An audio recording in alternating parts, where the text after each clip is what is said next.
헌법재판소가 최상목 대통령 대행이 마은혁 헌법재판관 후보자를 임명하지 않은 것은 국회의 권한을 침해한 것이라고 판단했습니다.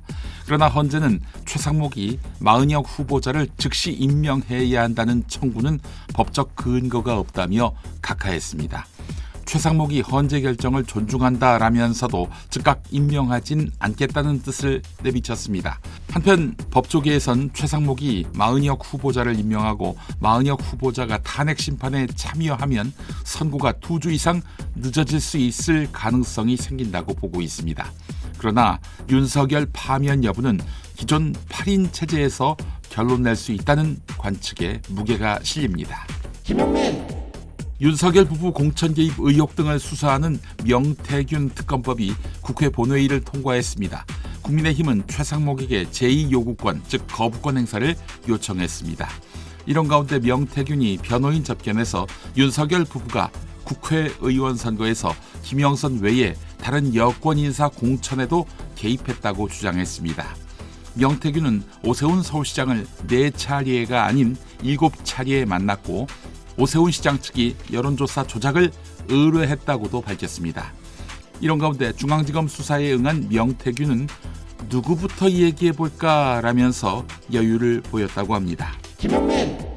김건희 라인으로 통하는 김성훈 대통령 경호처 차장이 최근 경호처 회의에서 곽종근 전 육군 특수전 사령관이 환청을 듣고 엉뚱한 소리를 한다라고 말한 것으로 전해졌습니다. 경찰이 신청한 구속영장을 검찰이 기각함에 따라 처장 직무 대리로서 경호처를 여전히 이끌고 있는 김성훈 차장이 윤석열에게 불리한 증언을 폄훼하며 경호처 내부 단속에 나선 것으로 보입니다.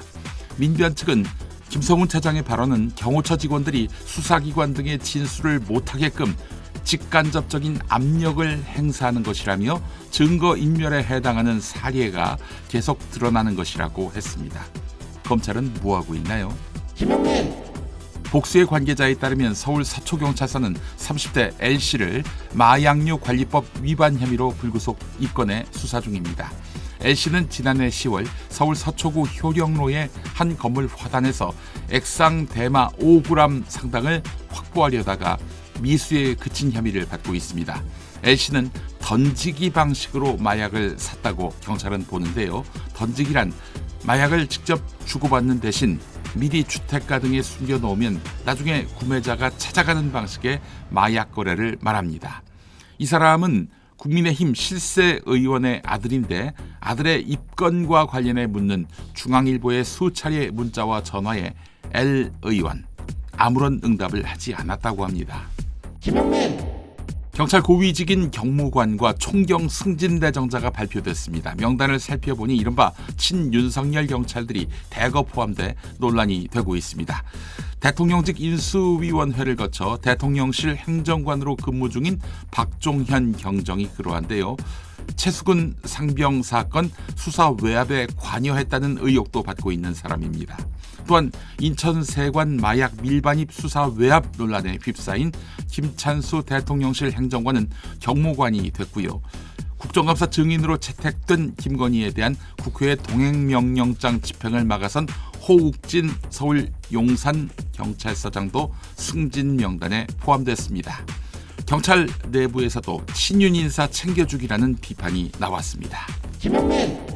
의사 정원을 보건복지부 장관 소속 보건의료인력 수급 추계위원회에서 심의하도록 하는 법안에 여야가 합의했습니다. 다만 결정 시한이 촉박한 2026학년도 의대 모집 인원은 추계위 심의 없이 정부가 정한 범위 내에서 각 대학 총장이 4월 30일까지 조정할 수 있도록 해 대학 자율이 커지게 됐습니다.